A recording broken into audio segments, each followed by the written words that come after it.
السلام عليكم ورحمة الله وبركاته. بسم الله والحمد لله والصلاة والسلام على سيدنا رسول الله. اللهم صل وسلم وزد وبارك عليه وعلى آله وأحبته وصحبه ومن والاه. صباح الفل على كل اخواتي المحترمين اللي بيسمعوني.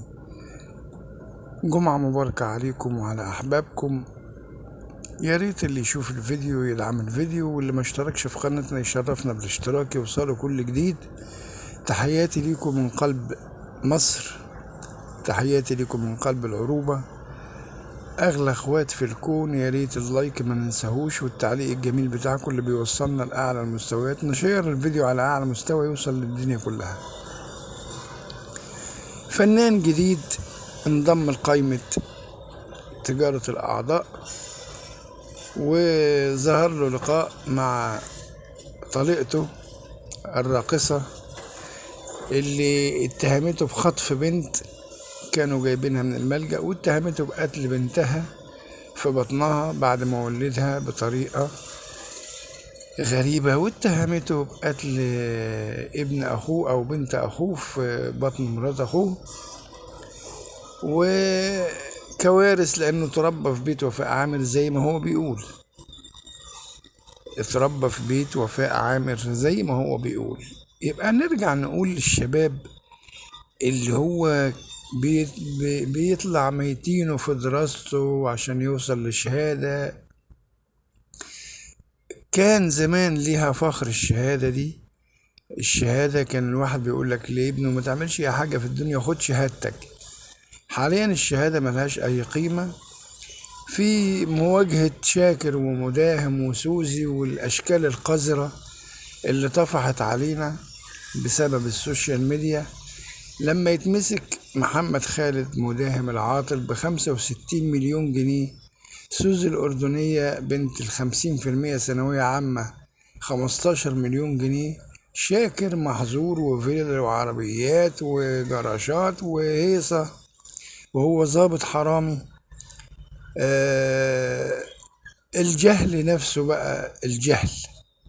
أم سجدة وأم مكة والجهلة دول اللي أصبحوا من أصحاب الملايين في غمضة عين. لسه سامع فيديو للشرشوحة أم سجدة وهي بتلبس فستان ب5 مليون جنيه، وجابت الدولارات من العربية.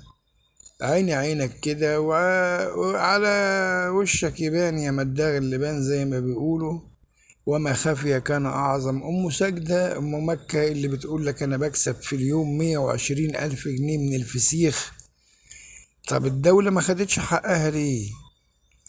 تجارة الأعضاء كل الليلة دي بتغطي على تجارة الأعضاء وجريمة تجارة الأعضاء اللي بتتزعمها فنانة كان ليها ملف في الآداب قبل كده، وما زالت الفنانة حرة طليقة. يمكن الدولة لها وجهة نظر وإحنا لنا وجهة نظر.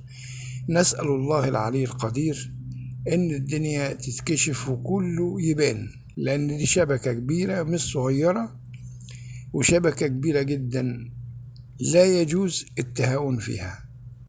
تمام. سعد الصغير دخل على الخط، ويا رب يا رب كل من كان أو شارك في جريمة قتل طفل أو خطف طفل ربنا يفضحه على رؤوس الأشهاد وياخد حقه، والبلد تاخد حقها والأمهات ترتاح. الطفل بتاع الوراق اللي أمه كل أمنيتها في الحياة تجيب عظمه وتدفنه، كل أمنيتها في الحياة هاتولي عظم ابني وأنا أدفنه. تمام. من يسأل عن ابن الست دي؟ والست دي مروة، ربنا يفك ايديتها يا رب ويحفظها وينصرها.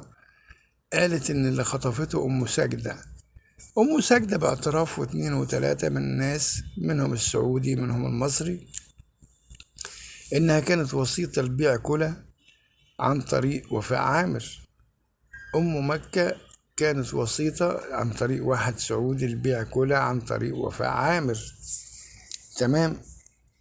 لما بيطلع السفلة